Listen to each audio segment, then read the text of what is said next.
Happy Monday, everybody. My name is Gareth Soloway, Chief Market Strategist here at VerifiedInvesting.com. Action-packed week. We got the Fed decision. We got a big AI conference going on that NVIDIA is going to be presenting at. There's lots to cover in terms of Bitcoin and commodities out there. So join me as we get into this game plan. Thank you all for coming out. Let's get started. All right, let's get right into it here. First off, we have to look at what the key headlines are here. Now, NVIDIA will present at the GTC AI conference today. Jensen Huang will present at 4 p.m. Eastern time. So the kicker here is that you're going to see NVIDIA higher today initially on hype. You're going to see the semiconductors rallying. The big question for me, is it going to be a sell the news event, meaning that once the presentation's over, we see these things start to come in? Or will he announce something so miraculous that the market doesn't expect that it could push the semis even higher than they are? Now, again, the kicker is this, right? So they're expected to unveil a chip that is 2 times as powerful at only 20 to 30% premium in price. So again, that's a positive, right? But the market already anticipates that. So that's already technically built into the price action. So the question here is, will we find out anything new? What's the next thing? Kind of like the market and investors always want to know the next thing coming to keep the stock pushing to the upside. If, for instance, there is nothing other than this chip unveiled, if there's no crazy, amazing announcement, then likely you'll see a sell the news event at current levels, all right? So again, something to watch just in the next 24 hours, really in the next 12 hours, we'll be watching for what happens with NVIDIA stock. Apple is in talks with Google to license Gemini AI for their phone systems. Google's up about 3% on this news. I did want to just jump into the chart of Google because I think it's important to kind of look at. We can also look at the chart of Apple out there. But basically what we've seen is Google has been trading in this parallel channel. And if we look at this parallel channel, it's really remarkable because you keep on getting up to these upper levels. You even attempted a breakout here. Now, I've taught you guys the confirmation signal, right? So you guys, again, have known it or should know it at this point. Not that you're going to be an expert yet, but again, one of the things that we look for is when you break above, do you confirm? Clearly you did not. It was rejected, and then look at the price get crushed. And this is the kicker here, is when you see something not confirm, oftentimes the resulting move is a move in the opposite direction of big magnitude. It's part of the reason why I use confirmation, is because it lures the people to go long or shorts to cover, and then they pull the rug out. And again, classic example of that within this bigger channel that we are seeing. What happens then? We had a bounce. We ultimately came down here. You actually got below this trend line as well, but ask yourself, did you confirm? And the answer is no. So again, you see what goes on here, guys? This is where the big players just love it. They're just sitting there, like counting their money, pressing buttons, being like, all right, let's push it below by a little bit because we know we'll get the weak hands out on this side. Then we'll rip it in the opposite direction. Up here, it was, oh, let's make it look like a breakout, and then let's flush it down. This is how you have to understand, or why you have to understand, investing and charts. All right, now charts are not perfect, but again, it helps us put the odds in our favor. I mentioned this last week. It takes us from being kind of the gambler in the casino that if you play long enough, you will lose, versus the casino itself, where if you have enough gamblers coming in, the casino always wins, right? Doesn't mean they're going to win on every gambler. Some gamblers leave with a nice score. But overall, you have 100, 1,000, a million investors / gamblers coming in, the house always wins. That's what charts enable you to do over the longer term. Now, again, we're trading up in this range, so where are we looking for resistance on this chart? And very clearly what we have is you basically have a gap fill right up in this range. And let me just take a look at that here as we go to this line. Let me just bring this up again here. But basically, there's a gap fill right up here around 147 to 148. That's going to be a key level. Notice it's also this dotted line. I don't know if you guys can see, but there's a dotted midpoint to the channel. Oftentimes, the midpoint works as well. So I'm really looking at around 148 as key resistance on Google today. And again, let's just quickly check in on Google, see if it's trading in that range. If we flip to the 10-minute chart and we go to extended hours, we see that it's actually trading, interestingly enough, right at that 148 level. So this is going to be resistance on Google. We'll have to watch and see, does it get through? All right, now again, by the way, just to mention on Google, there was so much negative press just recently about their AI, their Gemini, and what information it was spitting out and all this stuff. And I always want to push this, right? You have to remember to kind of keep things clear and logical in your brain. And this is something that took me a really long time to get to. And honestly, I'm not perfect at this point. Far from it, in fact. But when you were down here, when this thing was getting crushed, I mean, we saw news about what was Gemini spitting out, all these negatives. And if you were on social media, you literally thought the world was ending for Google. Like it was the worst thing in the world. And look at that. It happened to be right at the lows here. Because Google is more than that. Google will fix these issues. They will come about. But again, if you go into social media and you let it envelope you and you kind of get lost in it, you start taking on these ridiculous narratives, which then make you actually do the wrong thing at the wrong time. And ultimately, what we can see is now price is trading all the way up in this range here after all that negative news crushed it to the lower end. Now, if you were a trader or an investor that charted things, you would see that you were at the low end of this technical support from an oversold situation. Again, it doesn't guarantee it's going to bounce, but it puts the probabilities in that favor. And again, that's such an important thing for us to remember. Step away from the narratives, step away from the nonsense. And by the way, this goes for the mainstream media as well. There's no media out there that is unbiased. Always remember that, guys. There is no media. The only thing you can do is keep a logical brain, which when you trade more and more actually does occur. And when you learn about charts and how they react. All right. You have interesting tidbit here. U.S. stocks are trading at a 21 PE. That's a forward PE of 21. Historically, that's slightly expensive. If you look at Europe, Europe's trading at a 13 PE. Now, I bring this up basically to just make us aware that there are other places to invest. And you don't have to be so focused on U.S. Now, U.S. has gotten a lot of money flow. We saw it ever since the Fed started printing back in 2009. And again, all that through COVID and all the money just came to the U.S. because it was the safest place.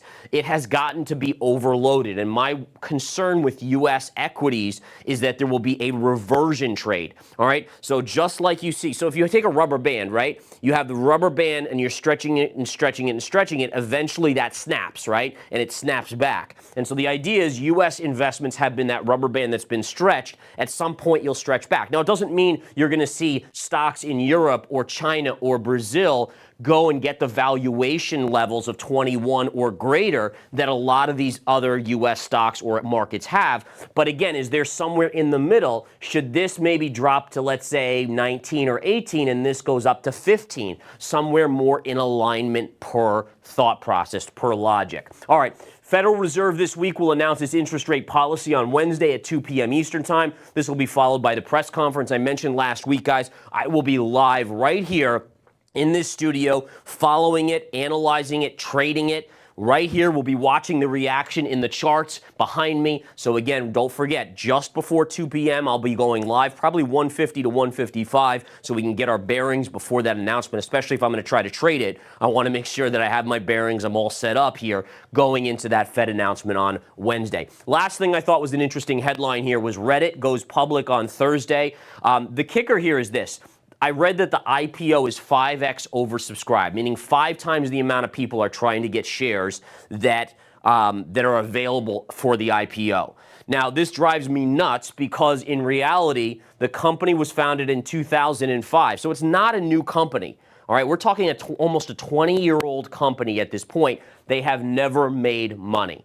So when we talk about hype, when we talk about irrational exuberance, when we talk about kind of the insanity of the market conditions and where things are with the AI narrative and all these bubbles and where we're seeing crypto go and some of these meme coins go, this is one more thing that's an alert to me. All right, now it's not to say that Reddit's not a great company, a great asset, but at the same time, you have to take, at some point, you have to look at valuation. At some point, valuation actually does matter.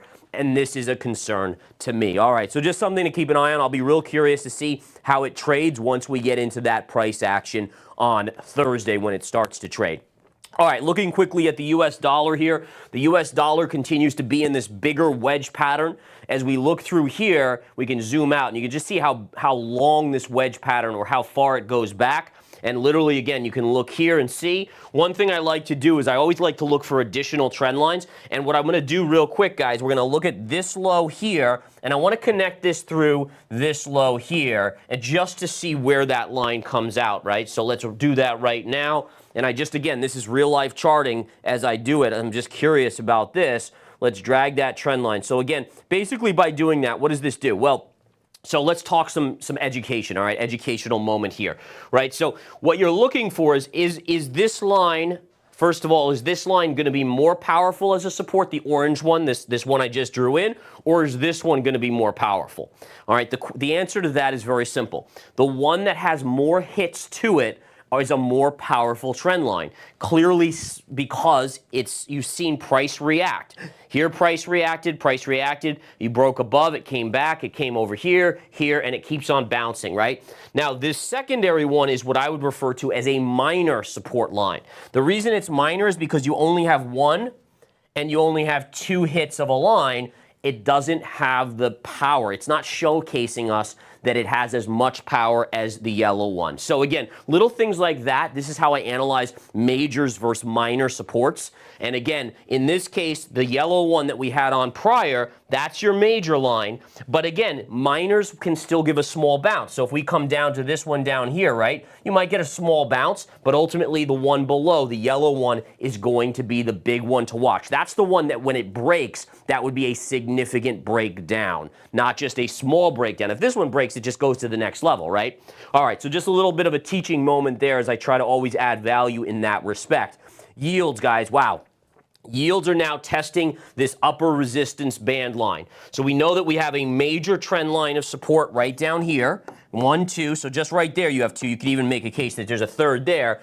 So there we have there, right? So all of these hits tell us this is a major trend line. So we haven't really come down and tested it. Now on the upside, we have, I mean, this one goes back a ways, but we have right here, and even further back. This is going to be a major resistance here at 4.33. Now the kicker is this: if you break through this line, first of all, that's going to be bad for the U.S., right? It's raising interest rates. It's going to make getting a mortgage more expensive. It's going to make money more expensive, essentially, for loans. But the kicker is, where would you go if you break out? And there's a couple key pivots right in here. I would say right in this vicinity is your next target zone.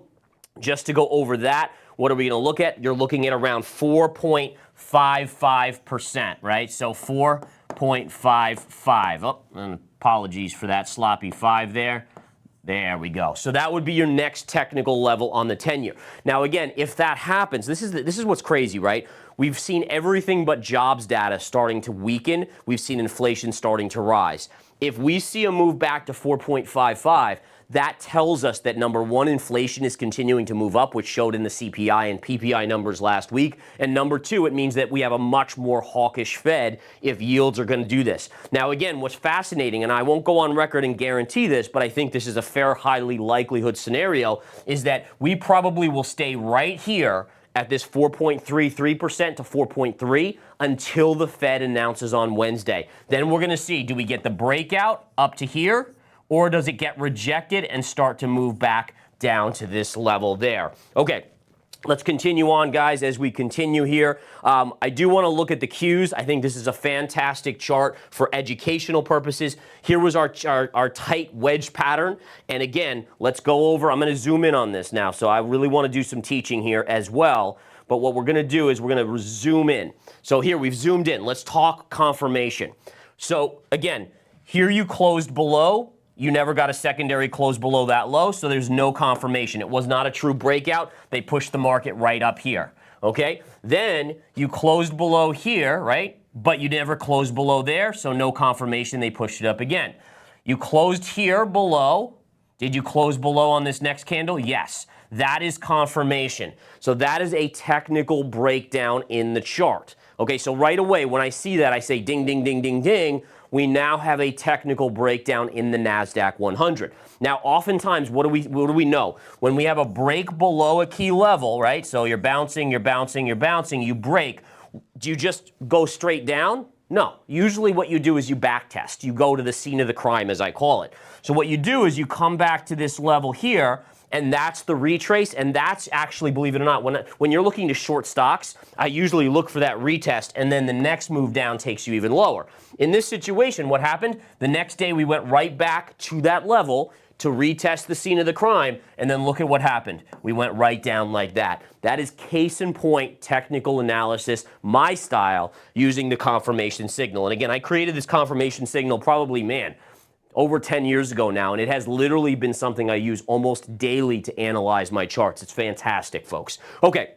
So we know that we have a breakdown. We are seeing tech bounce today, but to be honest, at this point, it's a breakdown. The only thing that would negate the breakdown is if you reconfirm above this line. So we would have to go up here and close above and then close higher to reconfirm, which would negate the breakdown. Not to say it can't happen, but it's definitely a tall order to get all the way back up there, let's say in the next week or two. And we'll follow this, obviously, with the Fed on Wednesday. And obviously today with NVIDIA's presentation, that'll be interesting because NVIDIA is a key component to the NASDAQ 100. All right, on the S&P, we know this, guys. Take a look at that. We certainly did break down. Have you confirmed yet? Answer's no. There's no confirmation yet. Based on the S&P being up today, we probably won't confirm unless we roll over. But again, the nice thing about this is it doesn't mean, right? So we could trade up today, and then tomorrow we could trade down and still confirm as long as we don't recapture this zone up here. So I will keep you updated on that, guys. But again, really interesting stuff to keep an eye on. All right, couple charts here. We'll look at NVIDIA's real quick. NVIDIA, again, to me, when I look at this chart, what am I seeing? Well, I'm seeing basically like a sharp kind of wedge coming to a head, which tells me that as of now, you look at today's presentation, you look at what they're going to unveil at their AI conference, and it probably is either going to create a short-term breakout where we retest the high, or a breakdown where we go down and make lower lows down here. All right, I'm in the camp that it goes down, but again, I've been wrong before and I'll be wrong again, no doubt. Okay, so that's where we are on that. I had a few other charts. I do just want to show a couple bigger charts here, bigger time frames. I've shown you guys this one before, but it continues to be a standout as of now. It's been working. That's your .com. So that's your .com, right? That's your high from the .com bubble.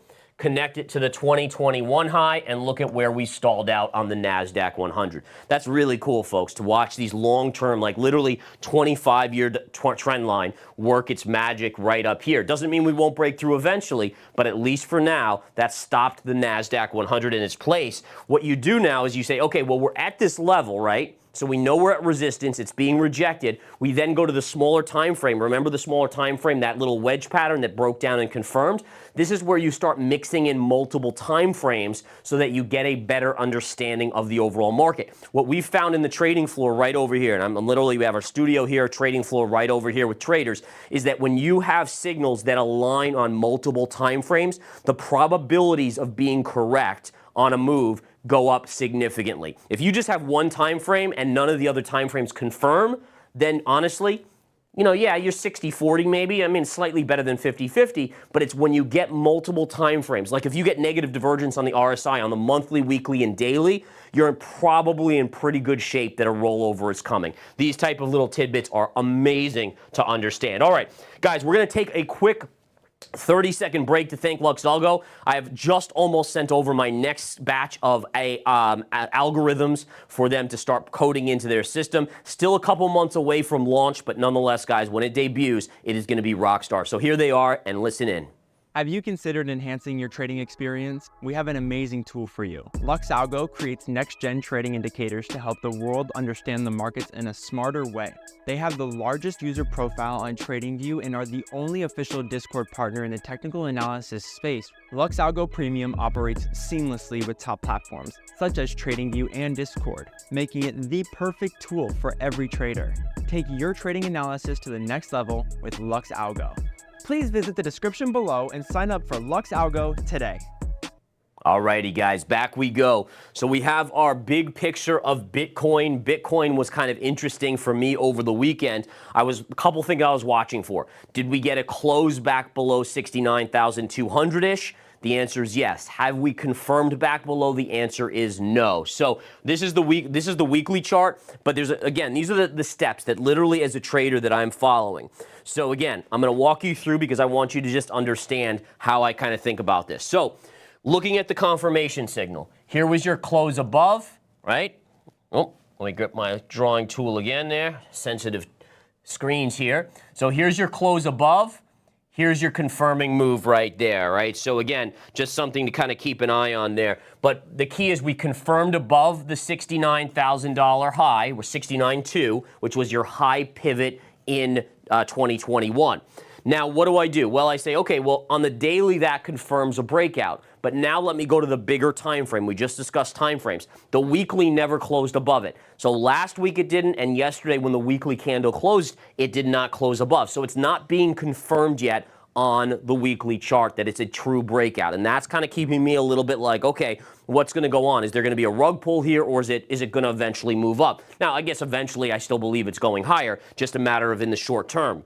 Now, the next thing we look for is we haven't confirmed or even closed above on the weekly, but now we've had a close below, back below that. Now, the question is, remember, when you confirm a breakout, you have to reconfirm back below to negate. Not just a close below, which is what we got, but to negate it, it has to reconfirm back below. So essentially what we're looking for is we've had one close below. Do we get a rollover and a secondary close below? Failed breakout would be significant, again, with the weekly not participating. So these type of things I'm watching, guys. But again, just flipping back to the weekly chart, again, if we go back to that weekly, we can clearly see that no weekly has yet closed above this line, let alone confirmed. We got the doji now. What we're going to see here this week is going to be key, and it probably is key considering the Federal Reserve is going to be announcing, because that will push Bitcoin in a direction. Taking a look at Solana, Solana's had an incredible run. One of the things to watch on Solana, guys, I do expect a big pullback here on Solana. What we could see here is you kept on bouncing along this line here, and then we had the blow off top, which then brought us down, and we broke below before hammering on the underbelly and then breaking back above. My guess is we're going to probably retrace to that same line. So it seems like this is your longer trend line on Solana. And again, eventually what we should see is a pullback to that line. Then once it gets to that line, the question is, do we bounce off of it like this? My guess is yes. But then eventually there's a potential where we could break to the downside there. Okay? All right. Next up, I do want to take a look. Let's quickly take a look at gold. Gold is having a pause day right here. Not a whole lot going on gold. But again, we have consolidated. This is starting to become bullish consolidation. So again, as we look here at these charts and we see exactly what the pattern formation is, you're starting to get in this realm, and I'm not having luck here getting my drawing tool, but that's just the nature of being live on TV or on this show, and obviously not necessarily, there we go. Looks like it. So it looks like that's what's forming as of now. But again, be careful going into the Fed decision on Wednesday, as again, you're going to get some volatility. I haven't rebought the swing trades on gold that I unloaded when we were at the highs. I've been waiting a little bit. But if this bull flag just continues to go like this, eventually I may say, okay, time's up. Let's go. Let's see if we can get this next move to the upside. Couple other charts here, guys. Silver is still kind of borderline breakout for me. It's right at that level. We have to see if it closes above and confirms. I'm a huge long-term silver bull, but I'm still a little skeptical because of the issues with the industrial side of silver demand. So again, we know that it's trying to break out. Can it follow gold here, or will it stall out? Next up, oil. Oil beginning to push up. Remember, didn't confirm here. All right, didn't confirm here. Closed above, confirmed. Starting to consolidate. I still think this is heading to $85 a barrel, guys. So again, I'm still looking for further upside on oil here. The chart again dictating where we're headed. Look at gasoline, though. Gasoline is just on a tear, guys. And as inflation goes, that's not going to be a good scenario for the Fed and what they have to do. Let's look at cocoa here, right? So we have a huge, I mean, by the way, this is one of the craziest charts. Back just at the beginning of this year, this was about 4,400. This has doubled. This commodity has doubled. Could it be putting in a topping tail if we close here or below? The answer is yes. Watch for that. This is due for a big corrective move. This is a momentum trade at this point. My only issue is, honestly, I don't even think there's an ETF to trade this, to short it. So again, I could be wrong. You guys can write in the comments how you would do it. But as of now, I don't really have, aside from being in the futures market, any way to trade this in particular. Copper, I know a bunch of you guys have asked me about copper. Copper actually is amazing here.